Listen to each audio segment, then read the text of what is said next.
Asian country গুলোর maximum মানুষ বিশেষ করে লন্ডনে অবস্থান করে এবং এশিয়ান কালচারটা এখানেও তারা গ্রো করে ফেলছে। যেমন ওই লিঙ্ক লবিং এর যে বিষয়টা আমরা জানতাম যে কেউ রেফারেন্স দিলে জব সহজে হয়ে যায়। আপনিও ইন্ডিয়াতে পড়েছেন, আপনি হয়তো দেখেছেন যে ইন্ডিয়ানরা পার্ট টাইম হিসেবে বারে বা রেস্টুরেন্টে অনেক জব করে, যেটা আমরা করি না। আমরা টিউশনের উপর নির্ভরশীল। এদেশে টিউশনের স্কিল দিয়ে কিচ্ছু হয় না। আরেকটা যেটা বিষয়, এজেন্সি সবসময় চাইবে হাইলি টিউশন ফিজ এর ভার্সিটি গুলা চুজ করে দেওয়া। যেমন আমি ইউডব্লিউএস নামে একটা ভার্সিটিতে অ্যাপ্লাই করতে চেয়েছিলাম অন্য একটা এজেন্সির মাধ্যমে। তারা ৮,৫০০ বা ৯,০০০-এর মতো টিউশন ফি নেয়। তো ওইখান থেকে যে পার্সেন্টেজটা এজেন্সি পাবে সেটা কম। সেজন্য তারা আমাকে ইনটেন্ট করছিল যে ১৪,০০০ বা ১৬,০০০ পাউন্ডের যে ভার্সিটি গুলা সেগুলোতে যাও। তো সেক্ষেত্রে এজেন্সি আপনাকে হেল্প করবে পুরোপুরি। খুব ইজিলি স্মুথলি কাজ হয়ে যাবে। কিন্তু আপনার টাকাটা খরচ হবে বেশি। এজেন্সি কোনো টাকা আপনার কাছে নিবে না। কিন্তু ভার্সিটির মাধ্যমেই তারা অনেক কমিশন পেয়ে যাবে। আসসালামু আলাইকুম। আমি হুমায়ুন। হুমায়ুন রশিদ চ্যানেলের পক্ষ থেকে আপনাদের সবাইকে জানাচ্ছি আন্তরিক অভিনন্দন। আমরা আজকে একজন নতুন মানুষের সাথে বসবো যে যে কান্ট্রিতে আছে আমি বলবো না। সে ওইখানে পড়াশোনা করতেছে। সে বাংলাদেশে একটা ভালো ইউনিভার্সিটিতে অলরেডি পড়াশোনা করেছে। করার পর ওইখানে সে মাস্টার্স করছে। আমরা তার বেসিক থেকে অ্যাডভান্স লেভেলের, আমি বেসিক থেকে অ্যাডভান্স লেভেল এটা বলে অভ্যস্ত হয়ে গেছি বিকজ আমার একটা কোর্স আসতেছে রিসেন্ট। সো যাই হোক ওই জিনিসটা ডিফারেন্ট। সো একদম পুরা প্রসেসটা আমরা শুনবো এবং ওইখানে সে কি অবস্থায় আছে, কিভাবে কি করতেছে, তার ফিউচার প্ল্যানটা কি, ইচ এন্ড এভরিথিং আমরা জানবো। তাহলে চলুন শুরু করা যাক। শাওন, কি অবস্থা? আলহামদুলিল্লাহ, সবকিছু মিলিয়ে আলহামদুলিল্লাহ ভালো আছি। আপনাদের দোয়ায়। বুঝতে পারছি। আমি অনেক এটা কি বলে যে এক্সপেক্টেড একটা পডকাস্টের মতো এটা, যে তুমি যেখানে আছো ওই জায়গাটায় আমি কাউকে পাচ্ছিলাম না যে যার সাথে আমি আসলে এরকম জায়গায় বসবো। আমার অলরেডি ইউনিভার্সিটি ভাই ব্রাদার্স অনেকগুলো আছে, কিন্তু ওদের স্বাভাবিক ওই জায়গাটায় থাকলে সময়ের একটা বিষয় থাকে। সো এইটা মিলতেছিল না। পরে একজনের হেল্পে আজকে তোমার পাইলাম। যাক, আমি প্রথমে আমার কথা বলে নিছি, আমি তারপরে কোনো কথা বলি না। তারপর তুমি শুধু বলবা, আমি শুধু শুনবো, বা সামনে যারা দেখতেছে তারা শুধু শুনবে। সো প্রথমে তুমি বলবা হলো তুমি কোথায় থেকে আসছো, বা তোমার বাংলাদেশে কি কি করছো তুমি, এই সেকশনটা আমরা প্রথমে শুনি। প্রথমত আমার হোম টাউন চাঁপাইনবাবগঞ্জ। আমার বাল্যকাল এবং শৈশবকাল ওখানেই বা আমার বেড়ে ওঠা। তো আমার প্রাইমারি স্কুল নবগঞ্জ মডেল সরকারি প্রাথমিক বিদ্যালয়। ওখানে পরে আমি হাই স্কুলে গেলাম হরিমোহন সরকারি উচ্চ বিদ্যালয়। এটা একটা রিনাউন্ড স্কুল, গভর্নমেন্ট স্কুল। ওইখানে আমি এসএসসি পাস করার পরে ইন্টারের জন্য ভর্তি হইলাম নবগঞ্জ সরকারি কলেজে। নবগঞ্জ সরকারি কলেজে আমি এইচএসসি পাস করার পরে আমি দীর্ঘ ৯ বছরের জার্নি শেষ করে চাঁপাইনবাবগঞ্জ ছাড়লাম। আহ বলা যায় লাকিলি আমি রাজশাহী ইউনিভার্সিটিতে চান্স পাইলাম। তো রাজশাহী ইউনিভার্সিটি থেকে গ্রাজুয়েশন শেষের পরে তো আমি আহ বেশ কিছু প্রসিডিউরের মাধ্যমে বর্তমানে ইউকেতে আছি। তো আমার বেড়ে ওঠা থেকে আমার গ্রাজুয়েশন পর্যন্ত আমি চাঁপাইনবাবগঞ্জ এবং রাজশাহী এই দুইটি জায়গাতেই আর কি আমার পদচারণ ছিল। বুঝতে পারছি। এই যে তুমি একটা কথা বললা যে আহ, তুমি চাঁপাইনবাবগঞ্জ থেকে রাজশাহী ইউনিভার্সিটিতে আসলা। এখন একটা জিনিস ঘটে কি, যে বাংলাদেশে অনেক স্টুডেন্ট অ্যাডমিশনটাকে স্কিপ করতে চায়, রাইট নামে যেটা দেখতেছি, কারণ আমিও তো বিভিন্ন খোঁজ খবর নিই। ওরা একটা জিনিস বলে যে ভাই আমি সবেমাত্র এসএসসি কমপ্লিট করছি, আমি এখন দেশের বাইরে যাব। এই যে অ্যাডমিশনের ভীতিটা কাজ করে, আমাদের কাছে মনে হয় যে অ্যাডমিশন অনেক হার্ড কিছু, রাজশাহী ইউনিভার্সিটি বা ঢাকা ইউনিভার্সিটি এগুলো চান্স পাওয়া অনেক হার্ড। তোমার এক্সপিরিয়েন্সটা কেমন ছিল, বিশেষ করে এই অ্যাডমিশনে, যে তুমি আসলে কিভাবে চান্সটা পাইলা, কিভাবে প্রিপারেশনটা নিলা?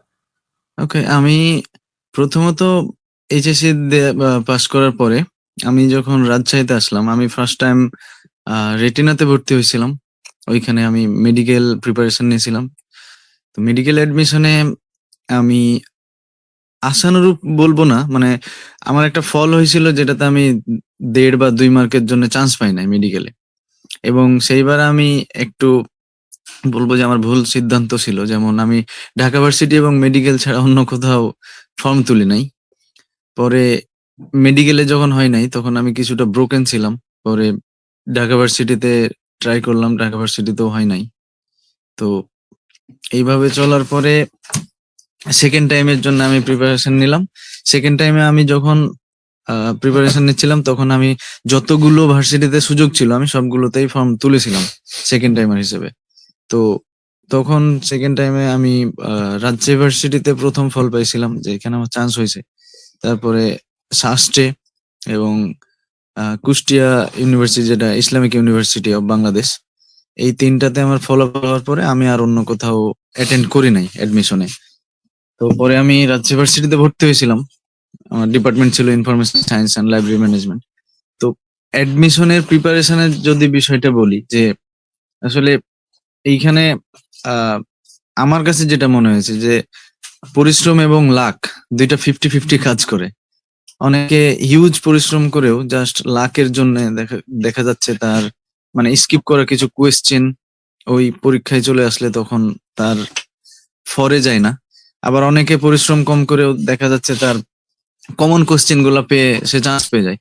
তো অ্যাডমিশনে 50-50। আর পরিশ্রমের বিষয়টা যদি বলি, রেগুলারলি 2-3-4 ঘন্টা যারা পড়ছে তারা রাজশাহী ভার্সিটি বা এখন যে গুচ্ছের আন্ডারে যে ভার্সিটি গুলো আছে এগুলোতে চান্স পাওয়াটা অনেকটাই বলবো যে সহজ। তবে হ্যাঁ, এখন হিউজ পরিমাণে স্টুডেন্ট, এত স্টুডেন্টের মধ্যে অনেকে লড়াইয়ে যেতে চায় না। আহ যে অ্যাডমিশনে যাব না, এত হার্ড প্রসেসে না, যে আমি তার চাইতে বাইরে চলে যাই। তো এইটার একটা পজিটিভ দিকও আছে আমি মনে করি। কারণ আমাদের দেশের বর্তমানে যে জব সেক্টর, আমরা যে সাবজেক্টে পড়ি সেই সাবজেক্টে জব সেক্টর থাকে না। যেমন অনেকে জুওলজি পড়ে বা বোটানি পড়ে যায় ব্যাংকিং এ, অনেকে এমবিএ পড়ে যায় আপনার কর্পোরেট সেক্টর, মানে এক এক ডিপার্টমেন্টে পড়ে ওই রিলেটেড সেক্টরে জব না পেয়ে অন্য সেক্টরে সুইচ করে। অনেকে বুয়েটে পড়ে যায় বিসিএস পরীক্ষা দেয়। তো মানে একটা জগা খিচুড়ি অবস্থা জব সেক্টরের। আর তাছাড়া লাস্ট 4-5-10 বছর যে অবস্থা, বিসিএস এর কোয়েশ্চেন ফাঁস হয়ে যায়, আপনার মেডিকেলের প্রশ্ন ফাঁস হয়ে যায়। তো এই দিকগুলোতে অনেকটা হতাশা কাজ করে অনেকের মাঝে। তো তারা ভাবে যে এইখানে 4 বছর নষ্ট না করে দেশে বাইরে 4 বছর নষ্ট করি, পরবর্তীতে হয়তো বা স্টেবল হওয়া যাবে। এই জন্য অনেকে এরকম সিদ্ধান্ত নেয়। তবে অ্যাডমিশন যদি দেয়, আমি মনে করি যে দেশে গ্রাজুয়েশন শেষ করে মাস্টার্সে দেশের বাইরে গেলে বেটার। বুঝতে পারছি। না, একটা প্রত্যেকটা জিনিসের একটা প্রসেস থাকে। সো প্রসেসটা ফলো করা উচিত। কারণ ছোট বয়সে বাইরে গেলে হ্যাঁ, একদিকে এক্সপেরিয়েন্স বাড়বে, নেটওয়ার্ক বাড়বে, সবকিছু ডেভেলপ হবে। কিন্তু তারপরেও এত ছোট বয়সে দেখা যাইতেছে যে একটা স্টুডেন্ট সবেমাত্র ইন্টার কমপ্লিট করছে। সে ওই অবস্থায় দেশে বাইরে পড়াশোনা করতে যাইতেছে। সো এইটা আমার কাছে মনে হয় যে এটা অনেকটা হার্ড তার জন্য পরিবেশটার সাথে ম্যাচ করানো। আরেকটা বিষয় তুমি বললা সেটা হইলো এই যে তোমার ফার্স্ট যে মিস্টেকটা ছিল যে প্রথমে তুমি শুধু একটাতে ফোকাস করছো যে না আমি সব জায়গায় ফর্ম তুলবো না, আমি শুধুমাত্র ঢাকা ইউনিভার্সিটি বা এই স্পেসিফিক 2-3টা জায়গায় আমি ফর্ম তুলবো। তো এইটা কি মনে হয় যে আসলেই ভুল সিদ্ধান্ত কিনা মানুষের ক্ষেত্রে? কারণ এটা তুমি যদি ফার্স্ট টাইমে করতে, তুমি কয়েকটা জায়গায় যদি ফর্ম তুলতে, তাহলে হয়তো তোমার ফার্স্ট টাইমে হয়ে যাইতো, তোমার সেকেন্ড টাইমে যাওয়ার দরকার হইতো না। তো এই জিনিসটা তুমি কিভাবে কি বলবো যে না মানুষের টার্গেট থাকা ভালো, বাট টার্গেট থাকার পিছনে একটা ব্যাকআপ প্ল্যান রাখা উচিত, নাকি ওই টার্গেটের পিছনেই ছোটা উচিত? না, মানুষের অবশ্যই সেকেন্ড অপশন থাকা ভালো। টার্গেট টার্গেট মানুষের থাকে, বাট যেমন আমি যদি জব সেক্টর দিয়ে এক্সাম্পল দিই, যে আমাদের ভার্সিটি লেভেল বা বা যদি বলি গ্রাজুয়েশন শেষ করার পরে, সেটা ন্যাশনাল হোক বা যাই হোক, তো এইটা শেষ করার পরে 99% মানুষের টার্গেট থাকে বিসিএস। তো টার্গেট তো বিসিএস, কিন্তু বিসিএস তো নির্দিষ্ট কোটা থাকে বা নির্দিষ্ট একটা সিট থাকে। তো সেটার পরে তো আমাদেরকে অবশ্যই অন্যদিকে সুইচ করতে হবে। সেক্ষেত্রে আমাদের অবশ্যই অপশনাল কিছু টার্গেট থাকতে হয়। যেমন যাদের বিসিএস টার্গেট থাকে, বিসিএস এর পরে থাকে ব্যাংক, ব্যাংকের পরে থাকে আপনার অন্যান্য দশম নবম গ্রেডের যে জব গুলা। তো অবশ্যই অন্য টার্গেট থাকা ভালো, যেটা আমি করিনি, বাট এটা অবশ্যই আমার টার্গেট যদি আমি অপশনাল রাখতাম তাহলে হয়তো বা ফার্স্ট টাইমে আমার হইতো। বুঝতে পারছি। এই যে মানে তোমার প্রসেসে যাওয়ার আগে আমি বলবো যে রাজশাহী ইউনিভার্সিটি থেকে তুমি ব্যাচেলর কমপ্লিট করলা। করার পর এই যে তুমি এখন যেখানে আছো, আমি সেটা নিজে উচ্চারণ করতেছি না, ওটা তোমার কাছ থেকে শুনতে চাইতেছি। সো রাইট নাও তুমি কোথায় আছো? রাইট নাও আমি আমার গ্রাজুয়েশনের পরে আহ, আছি ইউকে তে, ইউনাইটেড কিংডম। এক্সাক্ট লোকেশন বললে আমি লন্ডনে আছি। বুঝতে পারছি। তুমি তুমি তো তাহলে একটা জোস জায়গায় আছো, বিকজ বাংলাদেশের অনেক মানুষের একটা ড্রিম থাকে ওই জায়গাটায় যাওয়ার। সো এই আর কি। আশা করি যারা দেখতেছে তারা অনেক কিছু তোমার কাছ থেকে জানতে পারবে। সো তোমার এই যে প্রসেসটা ছিল, মানে স্টাডি অ্যাব্রোড এর প্রসেসটা তুমি কিভাবে শুরু করলা? বা অনেক সময় অনেক বলা হয় যে প্রফিসিয়েন্সি টেস্ট লাগবে, আইএলটিএস বা যে কোনো একটা ডুয়েলিঙ্গো। তো তোমার এই পুরা প্রসেসটা যদি তোমার ভাষায় বলতা যে কিভাবে কি হইলো। ওকে, আমি এর পিছনে একটু বলবো। আম, আমাদের স্কুল লেভেলে 7-8 বা 8-এর দিকে আমাদের একটা প্রজেক্ট আসছিল আমাদের, আহ, যে যে স্কুলে আমরা আর কি পড়তাম, হাই স্কুলে। তো ওইখানে নাসা এবং শাহিন স্পেস সেন্টার নামে ঢাকার একটা স্পেস সেন্টার, এই দুইটার কোঅপারেশনে একটা প্রজেক্ট আসছিল। তো ওনারা দেশ থেকে 120 জন বা 115 জনের মতো একটা টিম নাসার আন্ডারে বিভিন্ন ভার্সিটিতে স্কলারশিপ দিচ্ছিলেন। তো ওই প্রজেক্টে আমাদের স্কুলের বেশ কয়েকজন সিলেক্ট হয়েছিল। তার মধ্যে আমি ছিলাম, সোহাগ নামে একজন ছিল আমার ফ্রেন্ড। তো আমরা মোটামুটি এক্সাইটেড ছিলাম যে আমরা সিলেক্ট হয়েছি, আমরা এবার দেশের বাইরে যাব। তো তখন মোটামুটি অনেকগুলা প্রসিডিউর, পেপার ওয়ার্ক বা সবকিছু করার পরে ফ্যামিলি রিলেটেড কিছু ইস্যুর কারণে আমরা আর মুভ করতে পারিনি। তবে ওই সময় বাকি যে দেশ থেকে যারা সিলেক্ট হয়েছিল, বাকিরা প্রায় গেছিল এবং তারা বর্তমানে ইউএসএ তে সেটেল। তো তখন আমাদের যাওয়া হয়নি, কারণ তখন মালয়েশিয়া এবং আহ মধ্যপ্রাচ্যের অনেক দেশে তখন স্ক্যাম চলছিল, আদম ব্যাপারীদের যে বিষয়টা। ওই বিষয়গুলা ভেবে আর কি পরিবার সাহস করেনি। তো পরে আর যাওয়া হয় নাই। তো তখন থেকে আমাদের একটা ইচ্ছা ছিল, বিশেষ করে আমার, যে কখনো যদি সুযোগ হয় তাহলে দেশের বাইরে যাব। তো দেখতে দেখতে অনেকগুলো বছর পার হওয়ার পরে আমি রাজশাহী ভার্সিটিতে চান্স পেলাম। রাজশাহী ভার্সিটিতে চান্স হওয়ার পরে গ্রাজুয়েশনে আমি যখন সেকেন্ড ইয়ার বা থার্ড ইয়ার, সেকেন্ড ইয়ারের শেষের দিকে আমি রিসার্চ বা রিলেটেড অনেক কাজ করতাম। বিভিন্ন ডিপার্টমেন্টের টিচারের কাছে যাইতাম। অবশ্য আমার ডিপার্টমেন্টের টিচারের কাছে করা হয় নাই, কারণ ওনারা আহ, বলছিলেন যে আমরা যে থার্ড ইয়ারে আমাদের একটা রিসার্চ প্রজেক্ট আছে, সেটার কাজ করার পরে সেটা ফাইনালাইজ করে সেটা দিয়ে বিভিন্ন জায়গায় পাবলিশ করলে আহ, একটা আশা করা যায় যে ভালো কোথাও চান্স পাওয়া যাবে। তো ওই প্রসিডিউর গুলো একটু লেন্দি ছিল। দ্যাটস আমি অন্য ডিপার্টমেন্টের টিচারদের কাছে যাইতাম। বিশেষ করে ইয়ামিন হোসেন স্যার নামে একজন আছেন, তো ওনার হেল্প নিয়েছি অনেক। এরপরে যদিও আমার রিসার্চ প্রজেক্ট পরবর্তীতে আমি ইউটিলাইজ করতে পারিনি। ফাইনাল ইয়ার শেষ হওয়ার পরে বা দেশে একটা আহ, যেই স্ট্রাইক হলো বা রেভলিউশন হলো, এটার মধ্যে দিয়ে পরবর্তীতে আমি হয়তো বা ভেবেছিলাম মাস্টার্স কমপ্লিট করে সেকেন্ড মাস্টার্স করব, বাট তার আগেই আমি ইউকে তে অ্যাপ্লাই করছিলাম। ইউকেতে এবং আমি ফিনল্যান্ডে এবং লিথুনিয়াতে অ্যাপ্লাই করছিলাম। তার মধ্যে ইউকেতে বেশ কয়েকটা ভার্সিটি থেকে আমার ভেরি ফার্স্ট তারা অ্যাপ্রুভাল দেয় এবং আমাকে অফার লেটার দেয়। তো অফার লেটার দিলে পরবর্তীতে আমি ফ্যামিলির সাথে কথা বলে আমি প্রসিডিউর মেনটেন শুরু করি যে আমি ঠিক আছে, আমি ইউকেতেই তাহলে মুভ করব, যেহেতু এটা দ্রুত।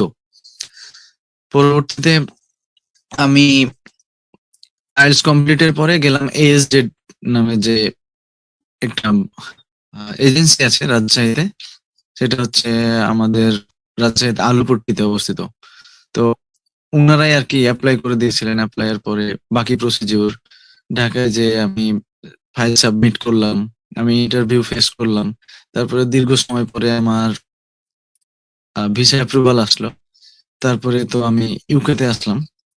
তো এটা আমার মূলত বলা যায় আমি আমার গ্রাজুয়েশন শেষের পরে অ্যাপ্লাই করছিলাম, এবং 4 থেকে 5 মাসের টোটাল একটা প্রসেস। এর মধ্যে আমি আলহামদুলিল্লাহ আসছি এখানে। বুঝতে পারছি। সো এখানে আরেকটা বিষয় আমি দেখলাম, সেটা হলো আইএলটিএস। আইএলটিএস নিয়ে কিন্তু সবার মধ্যে একটা আতঙ্ক আছে, যদিও বা আমি বিশ্বাস করি যে যদি একটা স্টুডেন্ট যে কেমব্রিজের 10 থেকে শুরু করে 18 বা 19 পর্যন্ত যে বইগুলো আছে এগুলা ঠিক মতো প্র্যাকটিস করে, এবং আইএলটিএস এ আমি একটা জিনিস মানে বিশ্বাস করি যে কোয়ান্টিটিটা ফলো করার থেকে কোয়ালিটিটা মেনটেন করা উচিত। আমি মানে বুঝাইতেছি যে আমি 10 থেকে 18 পর্যন্ত বা 19 পর্যন্ত কেমব্রিজ জাস্ট বারবার করেই যাচ্ছি। এইটা ফলো না করে আমি ৫ টা বা ৭ টা কেমব্রিজের বই ঠিকমতো প্র্যাকটিস করলেই হয়তো ভালো একটা স্কোর আসা সম্ভব।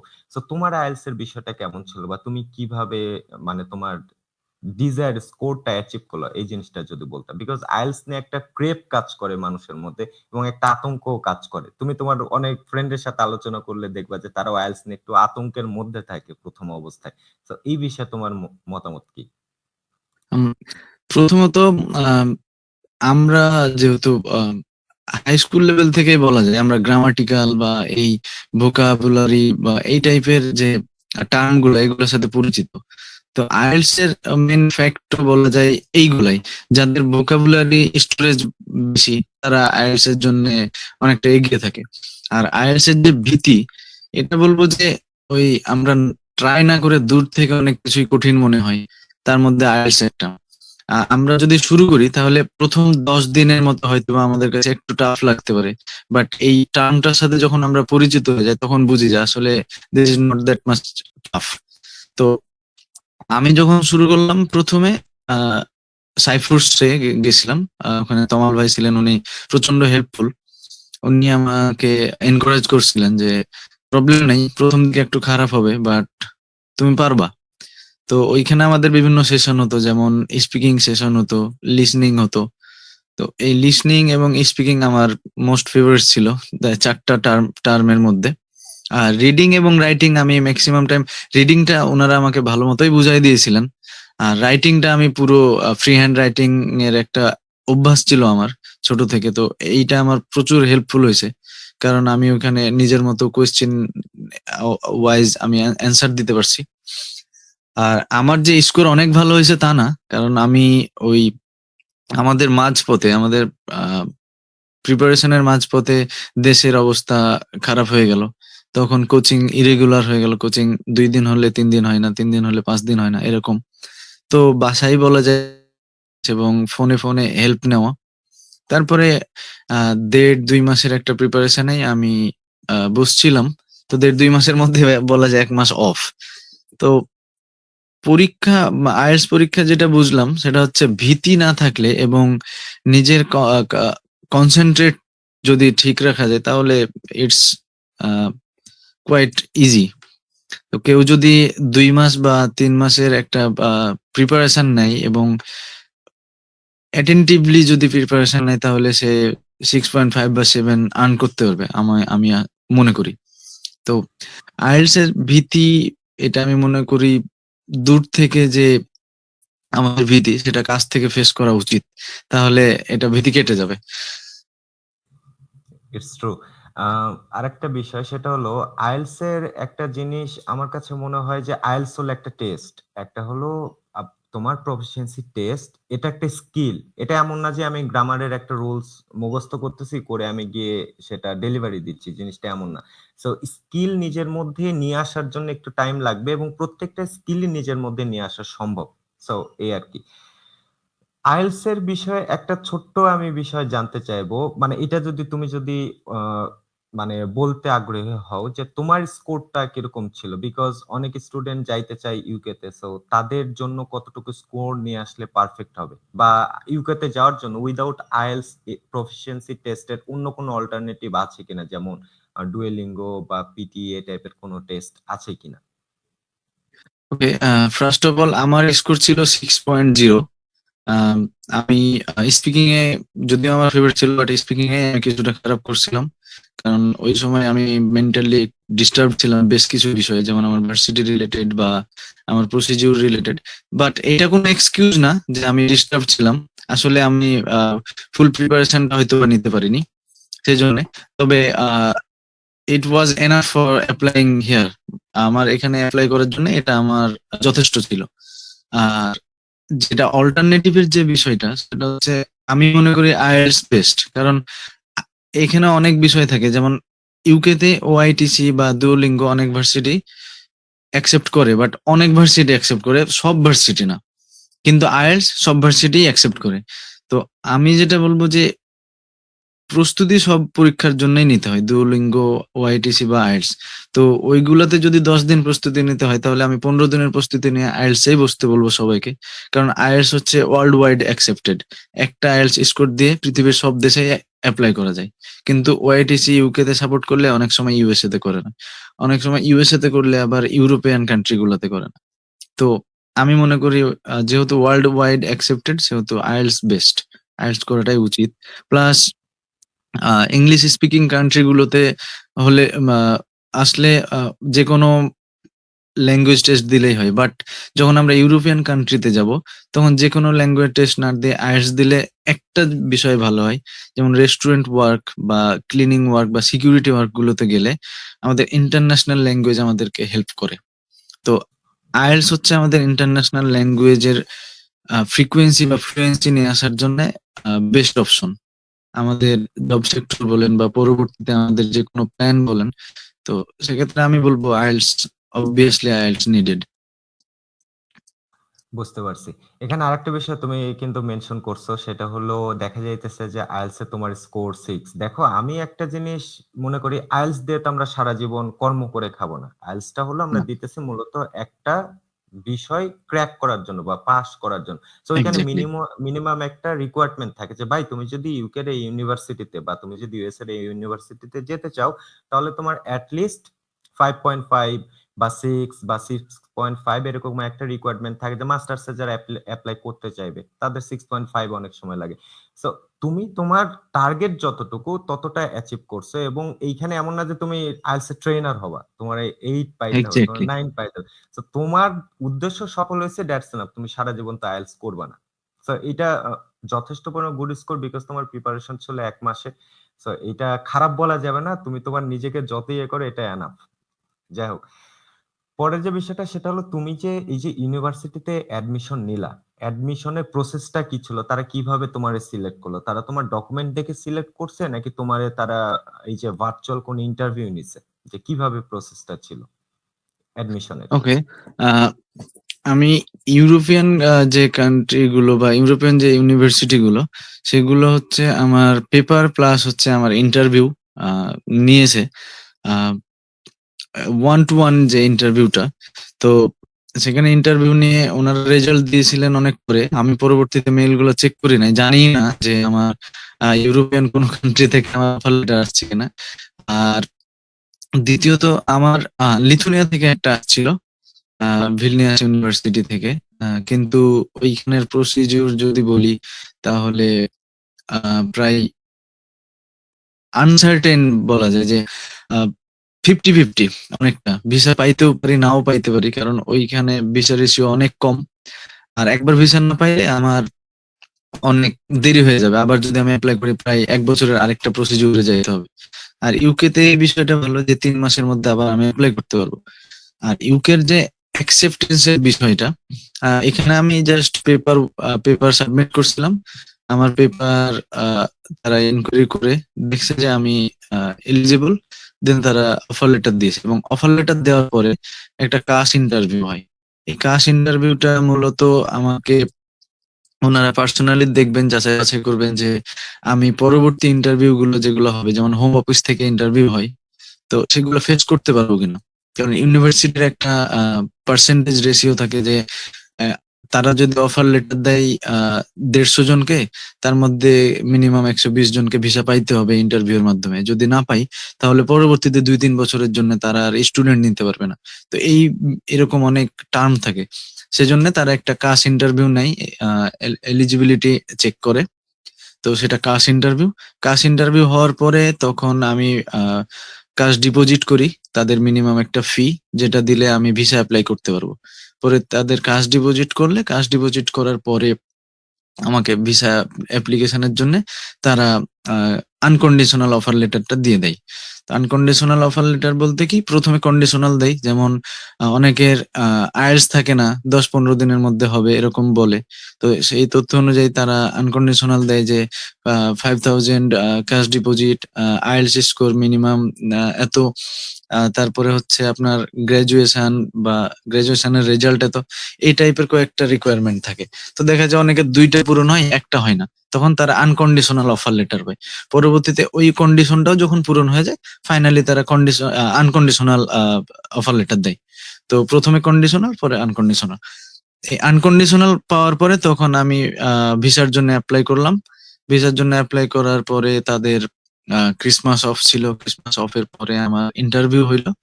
ইন্টারভিউ এর প্রায় আ ১ মাসের মাথায় আমি ভিসা পেয়েছিলাম।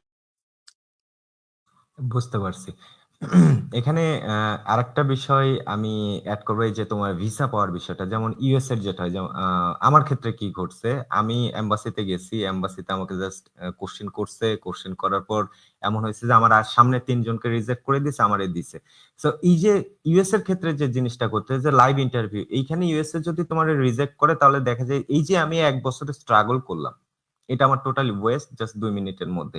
সো ইউকে এর ক্ষেত্রে কি ঘটে? এরকম জিনিস ঘটে নাকি ইউকে এর ক্ষেত্রে তোমাকে তারা মেইল করে জানিয়ে দেয় বা তারা তোমাকে বলে দেয় যে আপনার ভিসা হইছে, আপনি এখন পাসপোর্টটা এম্বাসিতে সাবমিট করেন। মানে এই কান্ট্রির ভিসার সিস্টেমটা কি? Okay. Uh uh it totally different from USA. প্রথমত এর আমরা যখন বায়োমেট্রিক দিতে হয় বা যেটা, সেটা হচ্ছে আমরা ভিসা অ্যাপ্লিকেশনের পরে আ তারা একটা ডেট দেয়। তো ভিসা অ্যাপ্লিকেশনের পরে বিভিন্ন ফি থাকে। যেমন হেলথ ইন্সুরেন্স, ভিসা ফি এগুলো দেওয়ার পরে তারা একটা ডেট দেয়। সেই ডেটে যেয়ে আমরা আমাদের বায়োমেট্রিক দিয়ে আসি। ফিঙ্গারপ্রিন্ট, আমাদের রেটিনা চেক এগুলা দিয়ে আসা এবং আমাদের পাসপোর্ট জমা দিয়ে আসি। তো তারা একটা রিসিট দেয়। আমাদের পাসপোর্ট জমা হইছে, আমাদের বায়োমেট্রিক নেওয়া হয়েছে এই মর্মে, এবং এই রিসিটটা দেওয়ার পরে তখন আমাদেরকে ওয়েট করতে হয়। অনেক ভার্সিটি থেকে ডিরেক্ট ভিসা দিয়ে দেয় হোম অফিস। অনেক অনেক স্টুডেন্টকে যদি মনে হয় যে না একে কিছুটা চেক করা প্রয়োজন, তখন তার আরেকটা ইন্টারভিউ নেয়। তো আমার ইন্টারভিউ হয়েছিল, আমাদের ভার্সিটির 95% স্টুডেন্টেরই ইন্টারভিউ হয়েছে বাংলাদেশীদের। তো আমরা যখন আমি একটু মেনশন করি, আমার ইউনিভার্সিটি হচ্ছে ইউনিভার্সিটি অফ হার্টফোর্ডশায়ার। এই ভার্সিটির আপনার 95 to 96% স্টুডেন্টেরই ইন্টারভিউ নিয়েছে এবার। তো ইন্টারভিউ যখন হইল, তারপরে তারা মেল দিল যে your interview was successful, you need to wait for your further decision. তো দেন আমি ডিসিশনের জন্য ওয়েট করলাম। প্রায় ১ মাস পরে তারা মেইলের মাধ্যমে জানাই দিল যে your visa application was successful and you need to wait more 3-4 days to collect your passport. এরকম একটা ভিসা দিল, সরি, মেইল দিল। দেন আরেকটা মেইল আসলো যে কালেকশন ডেট যেটা। তো পরে আমি পাসপোর্ট কালেকশন করলাম। ওই পাসপোর্টে ভিগনেটে মানে একটা স্টিকার থাকে। তো ওই স্টিকার জাস্ট এন্ট্রি ক্লিয়ারেন্স এর জন্য, ওটা আমার ভিসা না, এন্ট্রি ক্লিয়ারেন্স দিয়েছিল ৩ মাসের দেয়। ৩ মাসের মধ্যে যদি আমি ইউকে প্রবেশ করি, দেন আমি ভিসা জেনারেট করে তখন আমার ওটা ই ভিসা হয়ে যাবে। তো এইটাই হচ্ছে প্রসেস, মানে আমাদের সাথে সাথে জানায় না। আর ইউকে তে ম্যাক্সিমাম ইন্টারভিউ হয় অনলাইনে, স্টুডেন্ট ভিসার জন্য অনলাইনেই ইন্টারভিউ হয়। বুঝতে পারছি। এটা তাহলে তো অনেক বড় একটা সুযোগ। বিকজ প্র্যাকটিক্যাল ভিসায় মানে ওই ফেস টু ফেসে কি হয়, আইএলটিএস এর স্পিকিং এর মতো। দেখা যাইতেছে আমি এক্স্যাক্টলি। প্রিপারেশন নিয়ে গেলাম, নিয়ে গিয়ে আমি এখানে গোলায় ফেলতেছি। উনি সামনে একটা দেখা যাইতেছে যে রেকর্ডিং, যে ডিভাইসটা রেকর্ডিং করে, আই থিংক আমি যখন দিয়েছিলাম রেকর্ডিং ডিভাইস নেই। তারপর সামনে থেকে একজন কোশ্চেন করে, আমাদের বলতে একটু কয়েক নার্ভাস লাগে ওইখানে। সেম জিনিসটা এক্স্যাক্টলি। ইউএস এর ওইখানে হচ্ছে। আমার সামনে দিয়ে সবার ভিসা রিজেক্ট হয়ে যাইতেছে, আমিও পাবো না, এরকম একটা ফিল হয় যা হয়তো আমার কপালে এরকম আছে, আল্লাহ আমার এই ভিসাটা দিও। মানে এটা অনেক ভালো। বিকজ একা ইন্টারভিউ দিলে হয় কি যে ওকে ঠিক আছে, আমি নিজের মতো প্রিপারেশন নিলাম, যা হইলো হইলো, যা হইতেছে আমার সাথে করতেছে, আমি সামনে কোনো রেজাল্ট দেখতে পাইতেছি না। সো এটা অনেক পজিটিভ একটা ভাইবস, এটা অনেক ভালো। তো পরের যেটা বিষয়, তুমি আরেকটা জিনিস মেনশন করছো, আমি মানে তোমার কথার উপর বেস করে কিছু জিনিস নোট ডাউন করে সেগুলোর পিছনে আমি কোশ্চেন করতে, সেটা হলো মেইল চেক। এই যে বাংলাদেশের অনেক স্টুডেন্ট, এভারেজ তুমি নিজেরে এই বিষয়ে কোশ্চেন করলে উত্তরটা পাবা যে ইউনিভার্সিটির অনেক স্টুডেন্টরাও ইমেল কি জিনিস এটা বোঝে না। তারপর ইমেলটা কিভাবে ইউজ করতে হয় বা তার কিভাবে তৈরি করতে হয় বা ইমেলটা চেক দিতে হয় কিনা। আমার মনে হয় যে ফেসবুকের পাসওয়ার্ড ভুলে গেছে, ইমেল চেক দিচ্ছে। কোনো কিছুর পাসওয়ার্ড ভুলে গেছে, ইমেল চেক দিচ্ছে। এটা ছাড়া ইমেইলের যে প্রপার ইউজটা, যেমন তুমি বললে যে তোমার পুরো প্রসেসটাই করছে হলো একটা ইমেইলের মাধ্যমে। জাস্ট তারা তোমাকে ইমেইল করছে, তুমি তাদেরকে রিপ্লাই করছো, মানে পুরো বিষয়টা ভার্চুয়ালি তাদের সাথে কন্ট্যাক্ট হয়েছে। সো স্টুডেন্ট লাইফে এই ইমেইলের ইম্প্যাক্টটা কেমন? আমাদেরকে আগের থেকে ইমেইল সম্পর্কে একটু সচেতন হওয়া উচিত কিনা? কারণ আমরা এই কাজটা করি কি, আজকে একটা ইমেইল চালাইতেছি, ভুলে গেছি, কালকে আরেকটা ওপেন করতেছি, কিন্তু অলরেডি ওই ইমেইলটা আমরা বিভিন্ন জায়গায় সাবমিট করছি। আমি চেকও দিই না ঠিক মতো ইমেইলটা। তো তোমার কি মনে হয় এই ইমেইলের বিষয়টা? ওকে, তো মেইলের যে বিষয়টা, আমরা তো ছোট থেকেই যেটা দেখে আসছি, আমাদের প্রায়র যে জেনারেশন, ওনারা তো অ্যানালগ জেনারেশন ছিলেন। আমরা হয়তোবা ডিজিটালে পদার্পণ করেছি, বাট পুরোপুরি এখনো আমরা ডিজিটাল হতে পারিনি। যদিও আমাদের দেশে এই ডিজিটালাইজেশনের যে বিষয়টা বহুল প্রচলিত, বাট আমরা হতে পারিনি। যেমন আমাদের কারেন্ট বিল বা ইলেকট্রিসিটির যে বিল, সেটাও পেপার ওয়াইজ আসে। আমরা সেটা নিয়ে ব্যাংকে যাই, ব্যাংকে যেয়ে পেমেন্ট দিয়ে আসি, অথবা বিকাশের মাধ্যমে পেমেন্ট করে দিই। তো এইখানে মেইলের কোনো ইউজ হয় না। দ্বিতীয়ত, আমাদের বাসায় যে ট্যাক্স এর আ বিষয়গুলা, ট্যাক্স ট্যাক্সের বিষয়গুলো ওই পেপার ওয়াইজ আসে। আমরা ব্যাংকে যেয়ে পে করে আসি। এরপরে যদি বলি যে আমাদের এডুকেশন সেক্টর, আমাদের অ্যাডমিশন প্রসেস থেকে শুরু করে আমাদের আ ভার্সিটিতে জয়েন করা, এর মধ্যে কোনো ইমেইলের ব্যবহার আমরা দেখতে পাই না। যদিও ইমেইল নেয় কিছু, কিছু ক্ষেত্রে, বাট আমরা যখন অ্যাডমিশন দিয়েছিলাম তখন ইমেইলের ব্যবহারটা আমরা পাই নাই সেভাবে। কি হয়, আমাদের ফোনে টেক্সট আসে যে আপনার এক্সাম এক্সাম ডেট এটা, বা আপনি চান্স পাইছেন, বা আপনার মানে ব্লা, ব্লা, ব্লা। তো এরপরে যদি বলি ব্যাংকিং সেক্টর, ব্যাংকিং সেক্টরে ইদানিং আ আমি দেখি যে ইমেইলের কিছু ব্যবহার হয়। তো স্টুডেন্টদের গাফিলতিটা মূলত এই জায়গাতেই, যেহেতু আমরা আমাদের স্টার্টিং লেভেল থেকেই দেখি যে মেইলের ব্যবহার নেই। আর এই দেশে যেটা হয়, এই দেশে আপনার ক্লাস 1 থেকে, আমি যদি বলি ক্লাস 1 থেকে শুরু করে মৃত্যু পর্যন্ত প্রত্যেকটা কাজ তাদের মেইল রিলেটেড। যেমন যেকোনো অর্ডার মেইলে আসবে, কনফার্মেশন মেইলে আসবে, ডেলিভার্ড মেইলে আসবে।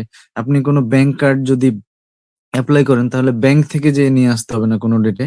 ব্যাংক কার্ডটা মেইলের মাধ্যমে চলে আসবে। যেমন এখানে বেশ কিছু মেইল আ ডেলিভারি প্রতিষ্ঠান আছে, অর্গানাইজেশন, যেমন রয়্যাল মেইল, ডিপিডি। তো এইগুলো হচ্ছে সাপ্লাই করে। অথবা আপনি কোনো যদি ড্রেস অর্ডার দেন অনলাইনে, সেটাও আপনার মেইলের মাধ্যমেই দিয়ে যায় ডেলিভারি। তো এই দেশে বহুল প্রচলিত মেইলটা বা মেইল কালচারটা, যেটা আমাদের দেশে নেই। তবে আমি মনে করি আমাদের আ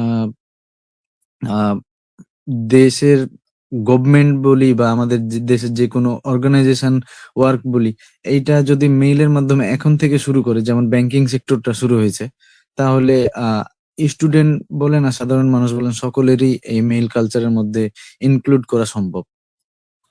বুঝতে পারছি। মানে ১ম অবস্থায় তাদের শুরু করা উচিত। আমরা সাথে, সাথে আ কাজের পরিপ্রেক্ষিতে ঢুকে যাবো। এটা স্বাভাবিক। এইখানে একটা জিনিস আমি মেনশন করি। মেইল আর ইমেইলের বিষয়টা এখানে আসছে। মেইল বলতে আমি যতটুকু জানি হলো যেগুলা ডকুমেন্টস কোনো একটা সার্ভিস প্রোভাইডার আমাদের বাসায় এসে দিয়ে যায়, এটা হলো মেইল। আর ইমেইলটা হলো যেটা ইলেকট্রনিক মেইল, যেটা আমাদের ফোনে আসে। Electronic, exactly. রাইট। আ ইলেকট্রনিক মেইল আমি ওইটাই মিন করছি। যেমন এই দেশে মেইলে আপনার ডেলিভারিটা হয়, কিন্তু কনফার্মেশনটা আসে ইমেইলের মাধ্যমে। তো এই দেশে মানে বুঝতে পারছি। কানেক্টেড একটার সাথে আরেকটা। কিন্তু আমাদের দেশে কোনটাই নেই, বলা যায়। বুঝতে পারছি।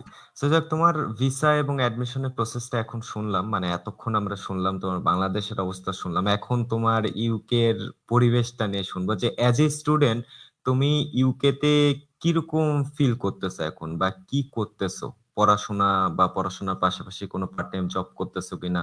এই সকল জিনিসগুলা যদি একটু বলতা।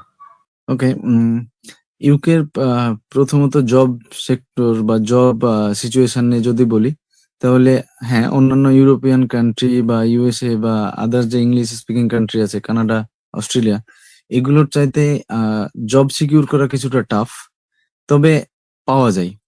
আ এখানে একটা বিষয় হয়ে গেছে বর্তমানে যে এশিয়ান কান্ট্রি গুলোর মেক্সিমাম মানুষ, বিশেষ করে লন্ডনে অবস্থান করে, এবং এশিয়ান কালচারটা এখানেও তারা গ্রো করে ফেলছে। যেমন ওই লিঙ্ক লবিং এর যে বিষয়টা আমরা জানতাম, যে কেউ রেফারেন্স দিলে জব সহজে হয়ে যায়, না হলে নিজে খুঁজলে কিছুটা সময় লাগে। তো সেজন্যে এখানে যিনারা আছেন, আমাকে ওনারা সাজেস্ট করেছিলেন যে ২-৩ মাসের একটা ব্যাকআপ তুমি সাথে নিয়ে আসো, তাহলে জব পেয়ে যাবা। তো আমি আলহামদুলিল্লাহ ১ মাসের মাথাতেই একটা জব পেয়েছিলাম রেস্টুরেন্টে। কিচেন অ্যাসিস্ট্যান্ট, দেন কিচেন ওয়েটার হিসেবে। দেন আমি যদিও বেশ কিছু ইলিগাল ওয়ার্ক আছে। ইলিগাল বলতে আ পারমিশন ওয়াইজ ইলিগাল, কিন্তু কাজটা ইলিগাল না। যেমন ডেলিভারি করা যায় অন্যের আইডি রেন্ট নিয়ে। তবে এইটা কখনোই আমি আ সাজেস্ট করব না কাউকে। কারণ এখানে এনআই জব পাওয়া যায়। এনআই জব বলতে ন্যাশনাল ইন্সুরেন্স থাকে একটা, এবং এটার আন্ডারে যে জবগুলো হয় আ মিনিমাম ওয়েজেস পে করে। আ বর্তমানে যেমন লন্ডনে আছে 12 পাউন্ড পার আওয়ার। আ আউটসাইড লন্ডন 1163, যতটুকু আমি জানি। তো এনআই জব যদি কেউ পেয়ে যায় তাহলে that's enough for living cost or others. তো জব কিছুটা ক্রাইসিস আছে, বাট পাওয়া যায় খুঁজলে। দ্বিতীয়ত যদি পরিবেশ বলি, আ ওয়েদার বা ন্যাচারালি যে বিউটি, এই দিক দিয়ে খুবই সুন্দর। আর যদি এনভায়রনমেন্ট এর কথা বলি, যে আদার্স এনভায়রনমেন্ট যেমন জনগণ বা এখানকার যারা সিটিজেন বা এখানকার যারা আ নিউ কামার বা অন্য কান্ট্রি থেকে যারা এখানে শিফট করেছে, এটার মাধ্যমে বলবো তাহলে যে ইউরোপিয়ান অন্যান্য কান্ট্রির মতো ইউকেও অনেক ভালো অবস্থায়। শুধুমাত্র কিছু হিংস্রতা থাকেই সব জায়গায়। যেমন ছিনতাই বা যেটা রবারি বলি, রবারি বা থেফট এগুলা থাকে। বাট এখানের safety 1000 time better than Bangladesh. কারণ এখানে আপনার পদে, পদে আপনি পুলিশ দেখবেন, এখানে পদে, পদে মানুষ দেখবেন, সবাই মানুষ হেল্প করে না। কিন্তু সিকিউরিটি যে পুলিশ থাকে বাইরে থাকে, ফার্স্ট ওরা স্টেপ নেয়। আর আদারওয়াইজ এখানে প্রচুর বাঙালি। তো আমি বাংলাদেশি কমিউনিটি পেয়েছি বলা যায়। আমার রুমমেট বাঙালি, আমি যে বাসায় থাকি তারা সবাই বাঙালি। আমার আশেপাশে যে আমি থাকি ইস্ট লন্ডনের ইস্ট হ্যামে। তো প্রচুর বাংলাদেশী আছে। এশিয়ান আছে, ইন্ডিয়ান, পাকিস্তানি, শ্রীলঙ্কান। তো পরিবেশ সব দিক দিয়ে বলা যায় কিছুটা মানে হোম ফিল হয়। আর আদারওয়াইজ সবকিছু আলহামদুলিল্লাহ ভালো, অনেক ভালো। একটা একটা বিষয়, একটা ইন্টারেস্টিং পার্ট এইখানে আমি তোমার আস্ক করব, এইটা তুমি ফেস করতেছো না। দেখো, আমি যখন ইন্ডিয়াতে ছিলাম ব্যাচেলরে, তখন আমাদের ওইখানে একটা জিনিস বলা হয়তো কি, এই তুই বাঙালির সাথে মিশিস না।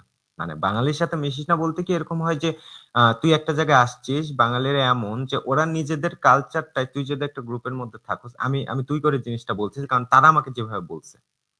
তো তুই যদি বাঙালি কালচারের মধ্যে থাকোস, ওরা বিদেশে এসে ওই কালচারটা পরিবর্তন করতে চায় না। তো তুই যদি কিছু শিখতে চাস তাহলে তুই ইন্ডিয়ান ফ্রেন্ড বানা, তুই আদার্স কান্ট্রির যে সকল স্টুডেন্ট আছে ওদের ফ্রেন্ড বানা, এতে করে তুই ডেভেলপ করতে পারবি। বাট তুই বাঙালির সাথে যদি মিশিস তাহলে দেখবি যে তুই বাংলাদেশে আছো সেরকম মনে হবে, তোর ইন্ডিয়া এসে কোনো প্রফিট নাই। সো তুমি যেহেতু ওইখানে আছো, একটা বাংলাদেশি কমিউনিটির মধ্যে আছো, যদিও বা ইউকে তে যারা থাকে তারা প্রত্যেকেই ডেভেলপড এবং তারা প্রত্যেকেই ভালো ভালো অবস্থান থেকে ওইখানে গিয়েছে এবং তারা ভালো কিছু করতেছে। তো ওই জিনিসটা তোমার কাছে কতটুকু সত্য মনে হয় যে বাঙালিদের সাথে থাকে, এটা কিন্তু চলমান একটা কথা, এটা সবাই এই কথা বলে, এই তুই বাঙালির সাথে থাকিস না। তো এইটা তোমার কাছ থেকে কতটুকু সত্য মনে হয়, যে আসলেই সত্য, নাকি আসলে মানুষ যেটা বলে এগুলা জাস্ট কথার কথা, প্র্যাকটিক্যালি কোনো ভিত্তি নাই? ওকে, মানুষ যেটা বলে সেটা আমি একদমই ভিত্তিহীন বলবো না। কিছুটা তো অবশ্যই। কারণ আহ বাংলাদেশী যদি জনগণের কথা বলি, তাদের মধ্যেও বেশ কিছু ভাগ আছে বা বেশ কিছু আপনার গ্রুপ আছে। যেমন বর্তমানে যে বাংলাদেশীরা আছে তাদের ম্যাক্সিমাম ভার্সিটি বলেন, পাবলিক বলেন বা ন্যাশনাল ভার্সিটি বলেন, ভার্সিটি অথবা এইচএসসি বা মানে এডুকেটেড পার্সনরা ম্যাক্সিমাম এখন দেশের বাইরে আসছে। আর আজ থেকে যদি 10, 15, 20 বছর আগের কথা বলি, তখন যে মানুষগুলো আসছেন ওনারা ম্যাক্সিমাম আসছেন ওয়ার্ক ভিসায় বা স্কিল ওয়ার্কার ভিসায়, যাদের এডুকেশন নিয়ে কোনো হেডেক ছিল না। ওনারা আসছেন খরচ করে এবং এখানে এসে জাস্ট ইনকাম করবেন এরকম। তো 10 বছর 15 বছর আগেরই এটা একটা রিউমার বলা যায়, বা এটা একটা কি বলবো, ইডিয়মস হয়ে গেছে যে হ্যাঁ, বাঙালির সাথে বাঙালি মিশো না তাহলে তোমরা গ্রো করতে পারবে না। এটা হয়তোবা 10 বছর আগে সত্য ছিল, কিন্তু বর্তমানে যদি বলি যে এই দেশটা কান্ট্রি ওয়াইজ পার্টিসিপেন্ট, যেমন বাংলাদেশিরা বাংলাদেশিদের হেল্প করে, ইন্ডিয়ানরা ইন্ডিয়ানদের হেল্প করে, পাকিস্তানিরা পাকিস্তানিদের হেল্প করে। যতটা না বাংলাদেশি বাংলাদেশিকে হেল্প করে, ইন্ডিয়ানরা বাংলাদেশিকে করবে না। এটা কোনোদিনও সম্ভব না, কারণ সবার নিজের নেশনের প্রতি একটা অ্যাফেকশন আছে, বা বলা যায় যে আগ্রহ আছে।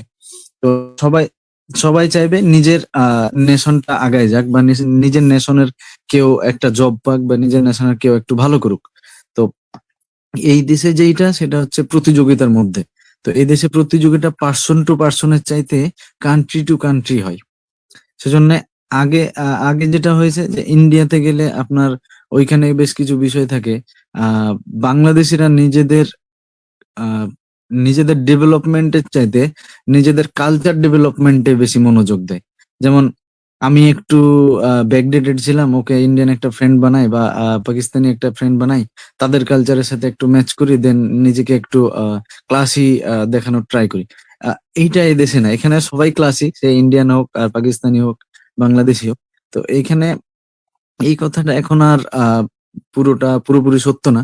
তবে আহ যদি এখানে কখনো কেউ আসে, তাহলে সে ফেস করবে যে আগের যারা, মানে বাবার বা চাচার বয়সী যারা, উনাদের মধ্যে একটু প্রবলেম আছে।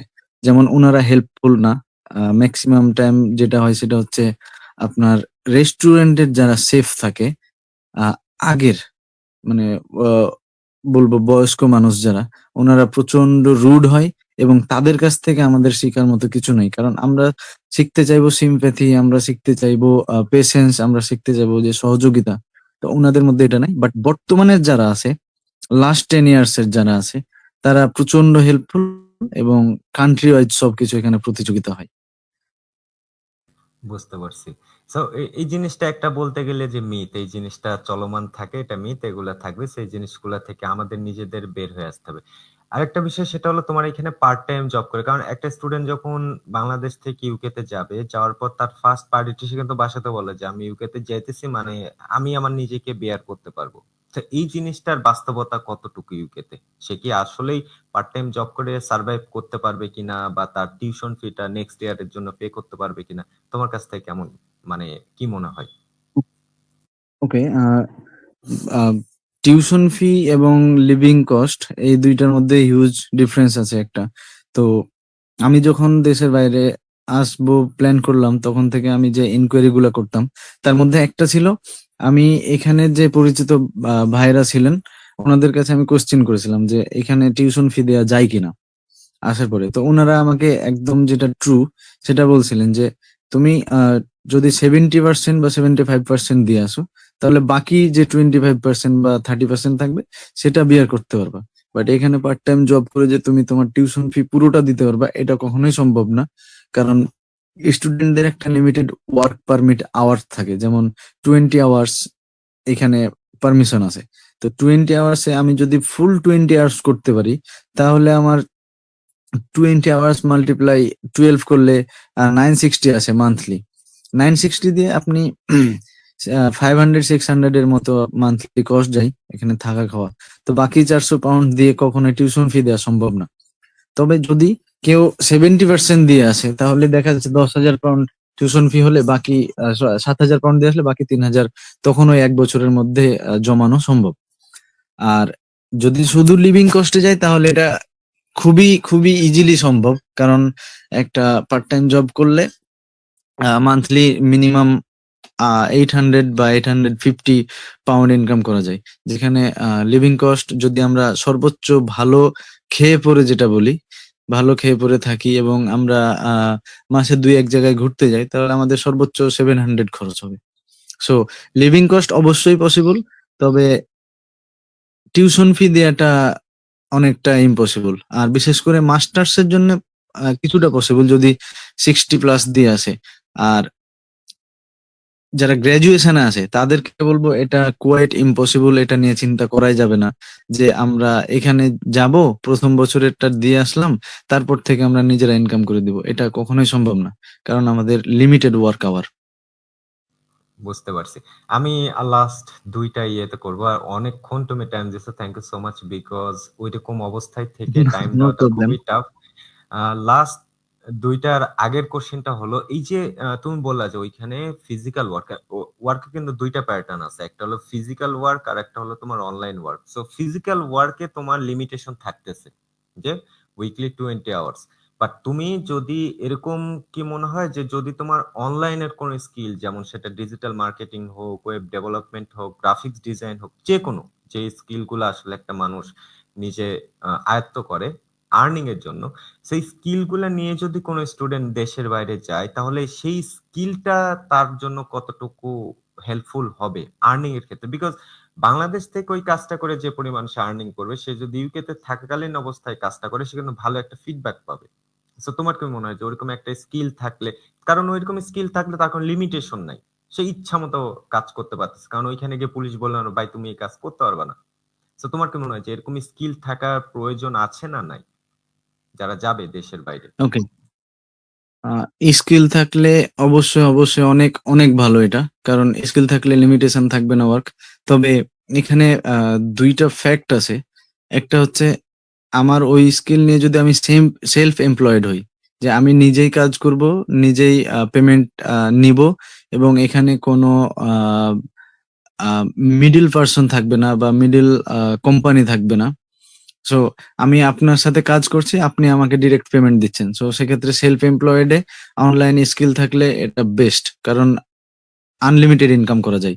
এবং ২য় যে প্রবলেমটা হয় সেটা হচ্ছে যে আমার ধরেন গ্রাফিক ডিজাইনের স্কিল আছে এবং আমি কোনো নির্দিষ্ট একটা কোম্পানির আন্ডারে জব করছি। তখন আমার আবার সেই লিমিটেড আওয়ার এর মধ্যে চলে যেতে হবে। এবং লিমিটেড আওয়ার এ গেলে ওই এনআই জব, এবং এনআই জব সর্বোচ্চ আপনাকে £20 আওয়ারও যদি দেয়, তারপরে আপনার একটা লিমিটেড ইনকাম থেকে যাবে। তো এইখানে যদি স্কিল নিয়ে আসে এবং সেলফ এমপ্লয়েড হতে পারে, তাহলে তার দ্বারা সবকিছু করাই সম্ভব। টিউশন ফি বলেন, লিভিং কস্ট বলেন এবং এখানে সে পার্সোনাল ভেহিকলস বলেন, সবকিছুই সম্ভব যদি সেটা সেলফ এমপ্লয়েড হয়। আর যদি সে কোনোভাবে এনআই জবের দিকে ঝুঁকে যায় যে না আমি রেজিস্টার্ড জব করব, যেটা তার ক্রেডিট স্কোর বাড়ায়, পরবর্তীতে ক্রেডিট স্কোর অনেক কাজে দেয়। তো এইদিকে চিন্তা করলে ২ দিকে ২ রকম সুবিধা। এনআই জব করলে ক্রেডিট স্কোর, এনআই জব করলে পরবর্তীতে পিএসডব্লিউ বলেন, এই টাইপের জিনিসগুলোতে বেশ হেল্পফুল হয়। আর সেলফ এমপ্লয়েড হলে আনলিমিটেড আর্নিং করা যায়। এইখানে কোনো আ আমার জানা মতে ট্যাক্স থাকে না। কারণ তার দেশের ব্যাংকেও সে টাকাটা নিতে পারে। তো এটা অনেক, রাইট। অনেক ভালো একটা বিষয়। সো যেটা মনে হইলো, কারণ একটা স্টুডেন্ট যদি এরকম বাইরে যাওয়ার আগে, কারণ সে যাওয়ার আগে কিন্তু অনেকটা সময় পাইতেছে, ওই সময়টায় যদি যে কোনো একটা স্কিল নিজের মধ্যে নিয়ে গিয়ে ওইখানে, কারণ সে এনআরআই, তুমি যেটা বললা যে কোনো কোম্পানির আন্ডারে 20 আওয়ার্স জব করতেছে, পাশাপাশি ওইটা শেষ করে সে বাসায় এসে যদি প্র্যাকটিস করে, আই মিন কাজ করে, তার কারণে আর্নিংটা বাড়বে, সেইটা আমার দিক থেকে মনে হয় যে ভালো। সো লাস্ট যেটা কোশ্চেন সেটা হলো, বাংলাদেশ থেকে তোমার যারা জুনিয়র যেতে চায় ইউকে তে, যেমন ধরো রাজশাহী ইউনিভার্সিটির কেউ যেতে চাচ্ছে বা যে কেউ, সো তাদের উদ্দেশ্যে তুমি কি বলতে চাও যারা ইউকে তে যেতে চায় স্পেসিফিক ভাবে? আ প্রথমত আমি ২ টা কথা বলব। যদি হাতে সময় থাকে বা তা যে জুনিয়ররা বা যে ভাই-বোনেরা আসতে চায়, তাদের হাতে যদি এনাফ টাইম থাকে স্পেন্ড করার মতো। যেমন অনেকের আছে যে আমার ১ বছর লাগুক, ২ বছর লাগুক, আমি ওই দেশে যাবোই। তাহলে আমি বলব ইউকের আগে ইউএসএ বা ইউরোপিয়ান অন্যান্য কান্ট্রি যেমন জার্মানি আছে, ডেনমার্ক আছে, ফিনল্যান্ড আছে, এগুলো ট্রাই করার জন্য। যদি তার কাছে টাইম থাকে।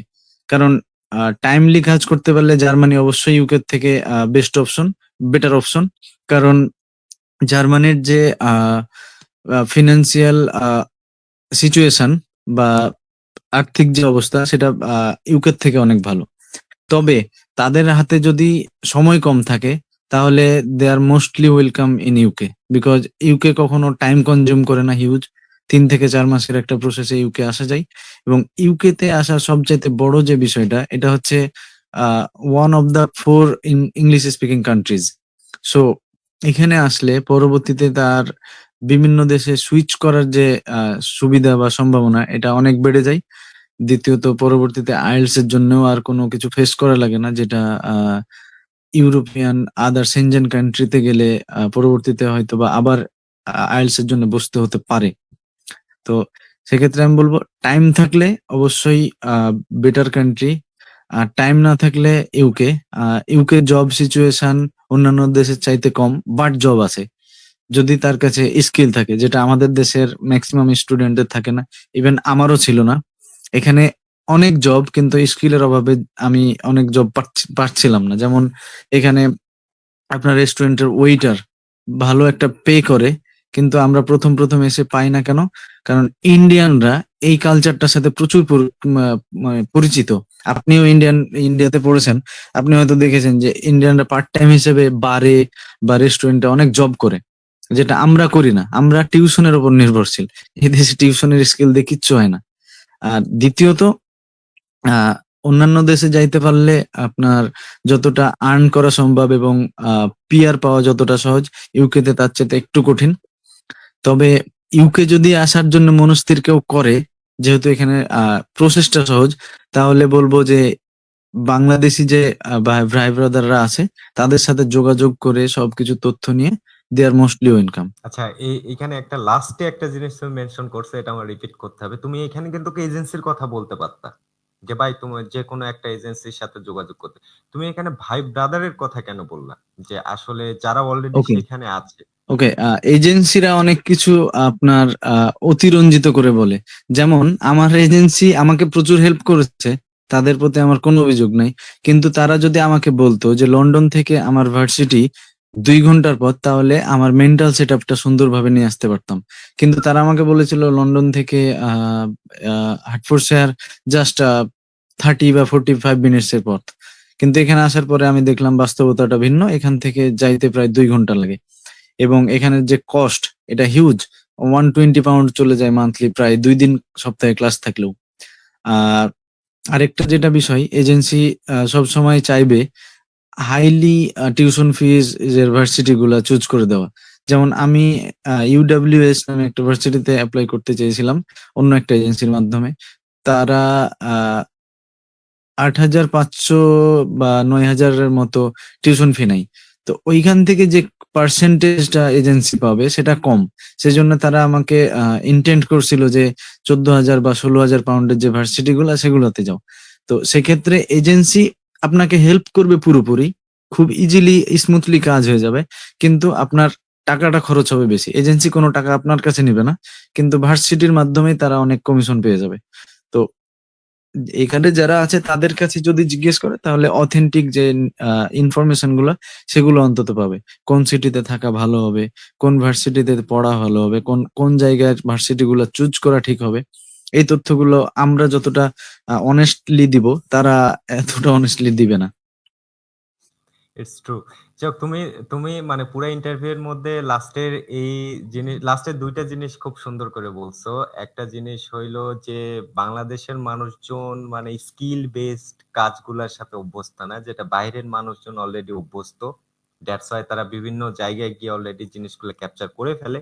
বাংলাদেশের স্টুডেন্টরা স্টাডি বেসড কর্মকাণ্ডের মধ্যে বেশি থাকে, যে না আমি অনার্সে ঢাকা ইউনিভার্সিটিতে চান্স পাইছি, আমার কিসের স্কিল দরকার নেই, আমি কালকে থেকেই টিউশনি করাবো, স্টুডেন্ট পড়াবো।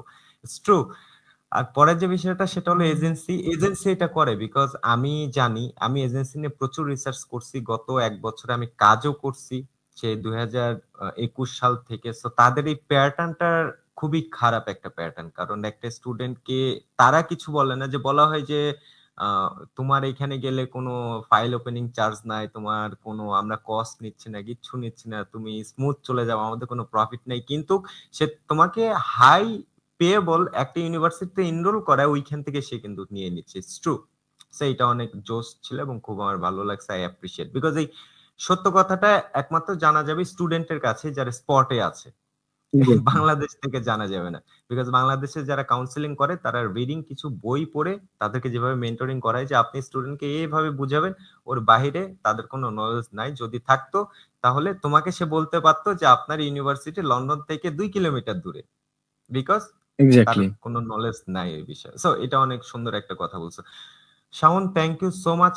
আমি রিয়েলি অ্যাপ্রিসিয়েট করতেছি and তোমার জন্য অল দ্য বেস্ট। তোমার একটা ড্রিম ছিল, যে ড্রিমটাই তুমি অ্যাটলিস্ট লন্ডনে গেছো, যেটা তোমার অনেক আগে যাওয়ার কথা ছিল, বিভিন্ন প্রতিবন্ধকতায় যেতে পারো নাই। আই হোপ তুমি তোমার ড্রিমটা ফিল আপ করবা, এন্ড আমরাও প্রাউড ফিল করব, আমাদের নিয়েও তোমরা প্রাউড ফিল করবে, এভাবে আমরা একটা ভালো জেনারেশনে পরিণত হবো। That's all. আমার চ্যানেলে ইনশাল্লাহ। সময় দেওয়ার জন্য খুবই ধন্যবাদ, খুবই ধন্যবাদ, খুবই ধন্যবাদ। আই অ্যাপ্রিশিয়েট বিকজ আপনাকেও তুমি ধন্যবাদ আমাকে সুযোগ দেওয়ার জন্য। অনেক কথাই শেয়ার করতে পারলাম। সো এগুলা উচিত আমাদের। আমরা কোনো না কোনো একটা মাধ্যমে জানাইতে হবে। না জানাইলে আসলে সমস্যায় আমরা পড়বো। দেখা যাচ্ছে তোমার একটা জুনিয়র এই সমস্যাটায় পড়ে তখন বলবে যে, "শাওন ভাই আমি এই সমস্যাটায় পড়ে গেলাম আপনি থাকতে।" তখন তুমি বলবা, তুমি তো আমারে জিজ্ঞেসই করো নাই।" সো এইভাবে জিনিসগুলো এক্সাক্টলি। যাতে আমরা ফ্রন্টে যেতে পারি। তো শাওন ভালো থাকো। ইনশাআল্লাহ দেখা হবে। আর যারা এ পর্যন্ত ভিডিওটা দেখতেছো ভাইয়া আমি তোমাদেরকে বলতেছি, তোমরা একটা কাজ করবা। আমি ভিডিওর কোলাব সেকশনে আমি শাওনকে এড করে রাখবো। তোমাদের যদি কোনো হেল্প দরকার হয় without any kinds of payment তোমরা কমেন্ট করতে পারো। ইনশাআল্লাহ সেখানে সেও রেসপন্স করবে। প্র্যাকটিক্যাল জিনিসগুলা সে হেল্প করার চেষ্টা করবে। সো শাওন ইনশাল্লাহ। ভালো থাকো। ইনশাআল্লাহ তোমার সাথে কথা হবে। অ্যান্ড তোমার দাওয়াত রইলো। তুমি অবশ্যই ইউকে থেকে যদি সুযোগ পাও ছোট্ট একটা ফ্লাইট নিয়ে চলে এসো। ভাই ব্রাদার আমরা ওইখানে দেখা করবো ইনশাআল্লাহ। ইনশাল্লাহ। সো ভালো থাকো অ্যান্ড সবাই ভালো থাকবেন। অ্যান্ড নেক্সট ভিডিওতে আমরা অন্য কাউকে নিয়ে আসবো যে আসলে এসে ওনার প্র্যাকটিক্যাল নলেজটা শেয়ার করবে আমাদের সাথে। সবাইকে আন্তরিক অভিনন্দন জানাচ্ছি অ্যান্ড এই পর্যন্ত ভিডিও দেখার জন্য thank you so much. Next ভিডিওতে কথা হবে। টিল নাও শাওন তোমাকেও টাটা।